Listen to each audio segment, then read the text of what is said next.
Ladies and gentlemen, SuckItUpUSA.com presents Suck It Up MMA Live. No excuses, no quit. With your hosts, positioned firmly in front of the control board, and out of the red corner, Tom McManus! Across the desk, and out of the blue corner, Larry the Professor Sheely! Matt Betzhold is our guest. Matt has a 134-28 record in grappling. He is a United States team member. He is making his debut as a pro in MMA.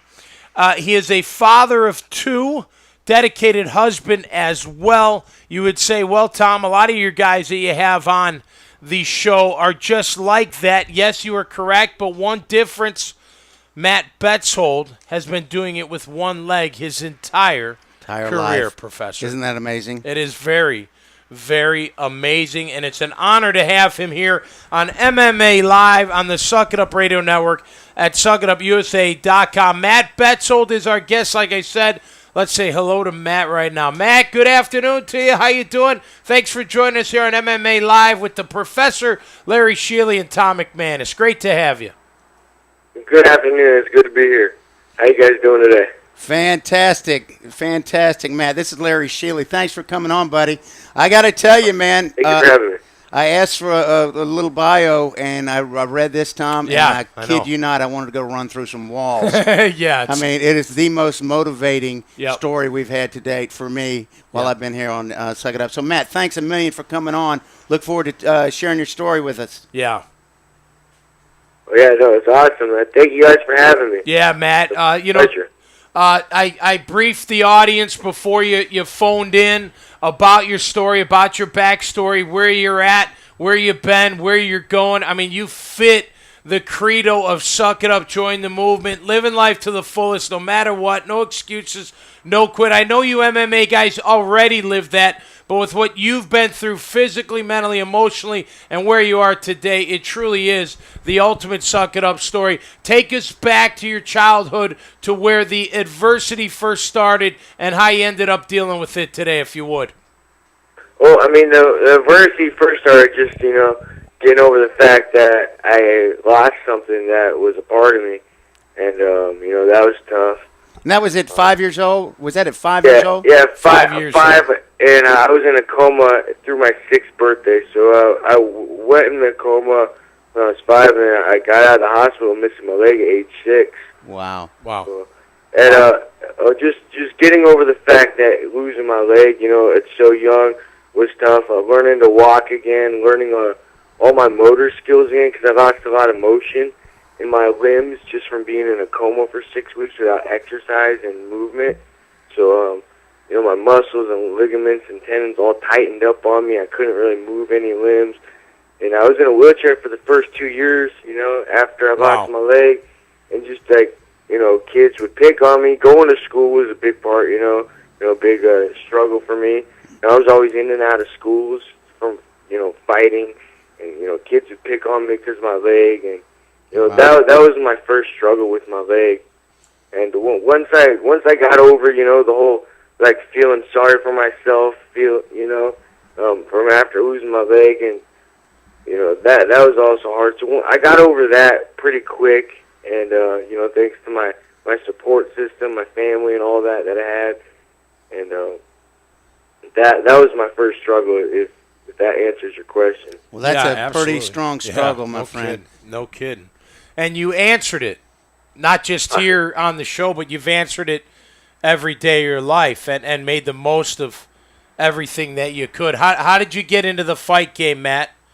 How did you get into that? I was born a fighter. I truly believe that. Yeah.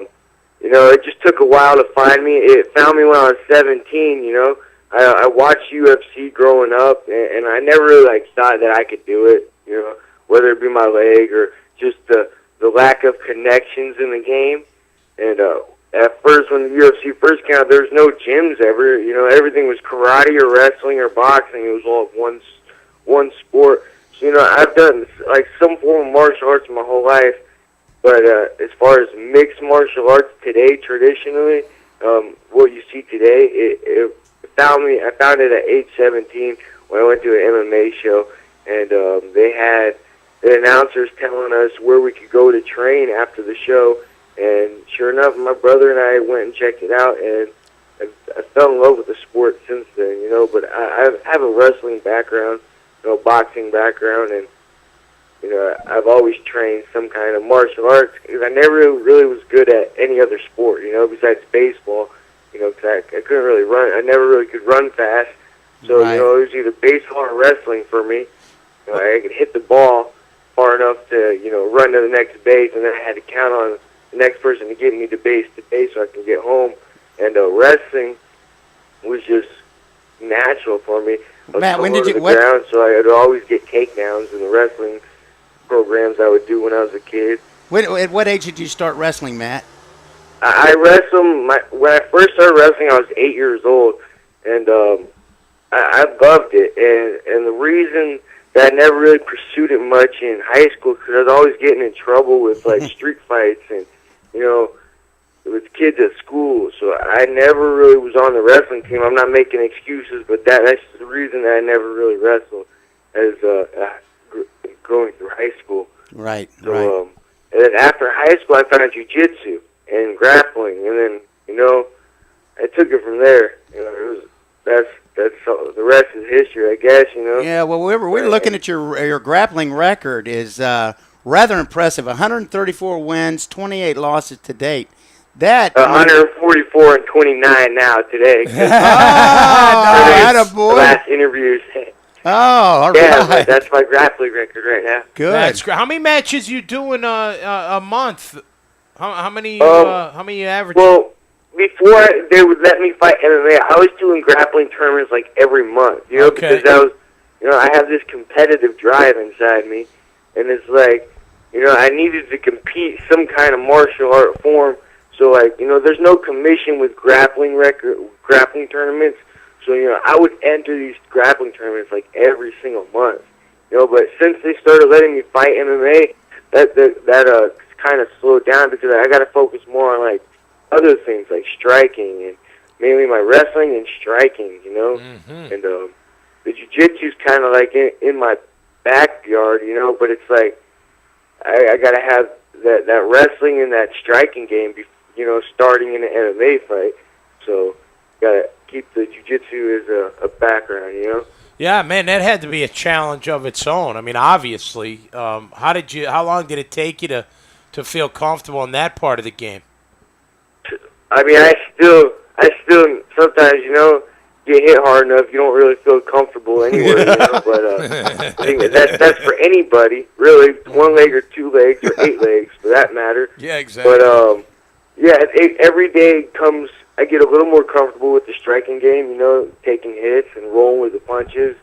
The hardest part for me is just learning how to get hit, you know, and just, you know, accepting the fact that you're gonna get hit. Yeah. And you gotta keep your skills up to par when you're in the middle of getting rocked. And I think that's the hardest part for me. Is just, you know, getting rocked, because I'm a great grappler. You know, I'm a world-class grappler for sure. And it's like every time a great grappler or a world-class grappler gets hit, you know, his skills go down a little bit, it seems like, for me. So I just got to, you know, get used to getting hit. Yeah. That's the hardest part. It's funny. One of the greats, I think it's Carlson Gracie, it said at one time, black belt in Brazilian Jiu-Jitsu, once you hit him once, he goes to brown belt, and after every punch after that, he loses a belt. So it rocks them all. So Yeah, no Yeah, doubt. there's definitely some truth to that, but in the same token, you know, sometimes an injured animal is the most dangerous. So, Yeah. you know, but yeah, there's definitely some truth in that. But you never really lose your skills 100%. But I get what he's saying. Definitely, I agree with it for sure. Man, standing up, I mean, grappling, I'm watching some of your videos here, man. So impressive. You get on guys so darn quick. You're so cat-like. It's really, really impressive. I can only imagine trying to strike with that, and not only striking, but getting struck, like you said, Yeah. Matt. It's It's a whole other monster. Yeah. A lot of people don't realize that. Goodness. Because their jiu-jitsu at Masters, that they could beat everybody up, and it's Right. not true. Well, I recently, I've taken martial arts in the past. I'm a football player by trade, but I recently took up boxing. It's such balance. I mean, everything's balanced. It's all, your footwork and your balance, and, whether you're throwing a jab or the cross or the hook or the body shot or the uppercut, whatever it may be, it's all about balance and being able to use those hips to throw it forward, man. So just incredible. Listen, Matt, I truly believe no matter what happens in this life, you got to make the most of what it can be. Maybe it's physical, maybe it's mental, maybe it's emotional. Obviously, you live it day to day. What is your message to our audience today? What would it be from Matt Betzhold, who's overcome so much? What is your message to the people? Well, I have many messages, but the one that I'll definitely say today is, don't listen to other people. A lot of people, they see success and they want to tear it down, which I don't know the reason for it. But just don't let someone say you can't do something because something that you have no control over happened to you. And just basically don't give up. And Right. also another message that it's not really what you have or what you don't have in life. It's what you do have that you should respect and honor. And that's basically what I'll end my message with. Yeah, today. no, that's great. That is absolutely fantastic. Yeah, Great message. Matt, this is Larry. A quick question too. You talked about in your childhood in the school how you got picked on, and Tom and I have a very big anti-bullying message, and I imagine from what you've been through, you could share some with the kids. Is there anything in particular you would share with a kid who came to you and said, "Hey, I'm getting picked on at school. How could you help me out?" What recommendation would you make to a child who's being bullied? My first recommendation would say definitely don't fight in school. Don't do like what I used to do is fight in school, and I had a lot of trouble going from school to school because of that. I didn't have as much success in school that I would like to have had because I was always focusing on the negative and the fighting. Right. Basically, just try to avoid fighting as much as you can if you're in school. Sometimes you can't avoid a fight. I mean, sometimes it's pretty hard. So in that situation, I would just say defend yourself and make sure that you're safe. Right. And if you don't feel safe in an environment, you need to go to someone or get out of that environment, I guess. Yeah. Make sure Very you're nice. telling people. Right. Talking about it. We also saw in your bio your upbringing was rough. You had a rough upbringing as well. That's just another. Look, we all come from different walks of life. I mean, in an NFL locker, it's you got from everywhere, every situation, every part of the country, part of the world, everything. But the common thread was they all made it to the top by living life the right way and not letting the negative overtake your life. And man, you talk about physically with your disability, but man, your upbringing, overcoming that, and living life to the fullest. And you're a family guy yourself, man, as we've read. So I commend you all the way around, man. Hey, I'm a father of 3 girls. Man. I'm a big fan. I love your children's names too, Faith and Cross. That is very special, man. Thank you. Yeah, we wanted something original. So it took us about a year on each name. We thought about it before we actually named them. So That's pretty cool. fantastic. thank you. What's Love next, you, Matt? too. What's All right. next for you? You got a big fight coming up. Huh? I said, what's next for you, Matt? You got a big fight coming up. Okay, right now I'm working on a fight May 12th at the World Fighting Federation. I'm fighting a guy named Rudy Kennedy. It's for a professional title, so I'm really excited about that. Strap some hardware on my waist in the professional circuit. I got some other. It's another title fight for Rage in the Cage. They're both local professional and amateur events. They run both, and that's a title fight as well. At 125, I got the World Combat Games in October, going to Moscow, Russia, representing the USA. And I'm going to try to make the USA grappling team as well. I think the trials are somewhere like in New Orleans this year. Right. So, and I think that's coming up in May. So those are my goals for the 2012. And, there's always a goal in my back of my head, always is, making it to a respectful show like, you know, the UFC, one of those shows, you know. I know a lot of people would, you know, probably don't think I can make it to that show and compete, but, you know, I do disagree with those people. So, those are my goals for this year. Those naysayers stoke the flame, don't they, Matt? They stoke the flame inside the belly. That's all they do. Yeah, they make me train harder. So, right, yeah. You know, I know there's positive and negative people that both motivate me, you know? Yep. You know, say the positive stuff, that motivates me more than the negative, but, you know, when I hear something negative about me, then I'm like, all right, well, I show them wrong, I guess, you know? Well, they all help me. Well, I tell you what, you've done it your whole life, and it's just very impressive. Love hearing your story, man. It's just incredible. I'm sitting here, I'm thinking we kicked off the show with Kickstart My Heart. Yeah. I tell you what, man. No doubt. This guy's got some heart, and I just love it. Hey, Matt, how about as far as conditioning? Now, obviously, when you're training inside the octagon and grappling, all that, that's an unbelievable amount of conditioning. How about other forms of conditioning do you get into? Okay, I'm not really much of a runner. Okay. You know, I like my ankles and my knees. Yeah, I hear that. You know, I wanted longevity for my ankles and my knees, and not, you know, meaning I only have one of them, my ankle and my knee, should I say.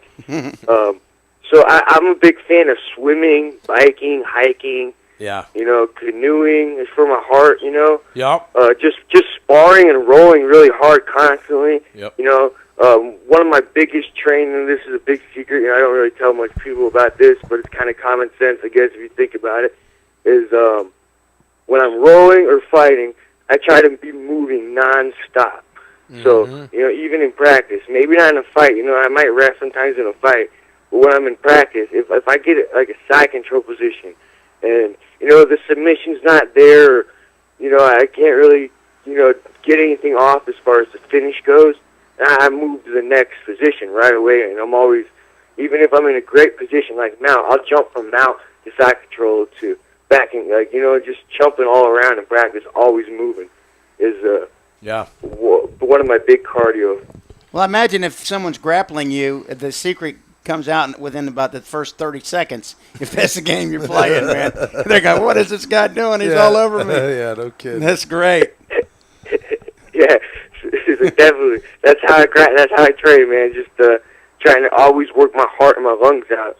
Yeah. I think those are the best cardios. And also, I think diet comes into factor when you're talking about cardio. A lot of people fail to realize that you know, you got to feed your heart and your lungs right too. Yeah, no doubt about that. That improves your cardio. Just alone, just calming your breathing down, calms your heart rate down. So I mean, there's lots of techniques I use to control my heart rate. Definitely. Matt, you fight at 145? 125. I walk around about 125. 145, Okay. 140. You know, on a 145 on a fat day, we'll say. There you go. So you're cutting 15 to get down, basically 15 at 17. Yeah, 20 to 15 pounds is nothing for me. You know, I could do it. At first, when I first started cutting weight, you would have told me you got 15, 20 pounds to drop. I'd be like, no way. I would have, you know, eaten myself up mentally. But yeah, my body's getting pretty used to it now. So is that mostly diet to cut that right away? Mostly, is it mostly your diet to cut it right away? Yeah, diet is a big part. You know, just staying away from carbs, starches, sodiums. Like at least, you know, especially right before the couple weeks. Yep. Before your fight, definitely drinking distilled water is a big thing. Last week, there's lots of techniques. Definitely. Yeah. Wow. I try not to sweat much of it out. You know, the day before the fight. Like a lot of people jump in the sauna. I use the sauna. But I try to use it with my last 5 pounds or something, my last 3 or 4 pounds. Okay. What does the distilled water do for you? I'm curious. What is that? It has no minerals in it, and these are some secrets that I'm going to get. No, I'm just joking. Everybody should know these. You want me to sign a consent form? No, distilled water is not too much of a secret. It's basically there's no vitamins or minerals in that in the distilled water. Okay. So your body's not going to absorb it and hold that water weight like it would, you know, purified water with minerals and vitamins in it. And you basically, after the first day of drinking the distilled water, you'll just be sitting there and you'll start sweating out of nowhere. You're like, oh, you'll know that's the distilled water. it's just leaking out of your pores because it's got nothing to hold it in your body. There's nothing that's holding it to your body, I guess. It's the science behind it. Yeah, great stuff, man. Matt, I can't thank you enough, man. You're really an inspiration. Best of luck. We're going to follow you. You got new friends here in Jacksonville Beach, Florida. And can't thank you enough for being on MMA Live here on the Suck It Up Radio Network. One of the most ultimate Suck It Up stories that we've ever had here on the site or on this show. So thank you much, man. Keep on keeping on. And thank you for having me. yeah, getting it done, buddy. Beautiful. Thank you, Matt. Good luck. I want to get back in touch with you once you take that belt, okay, bud? I'm going to take that belt for sure. There you go. go. Let you guys know how it goes. Yeah, please do. We'd love to hear from you. All right, Matt. Great stuff. Matt Take care, Larry. Betzhold, what a story. He is an incredible bit of inspiration, man. Good luck to him. This has been a production of SuckItUpUSA.com and EIGProductions.com. Heard exclusively on the Suck It Up Radio Network.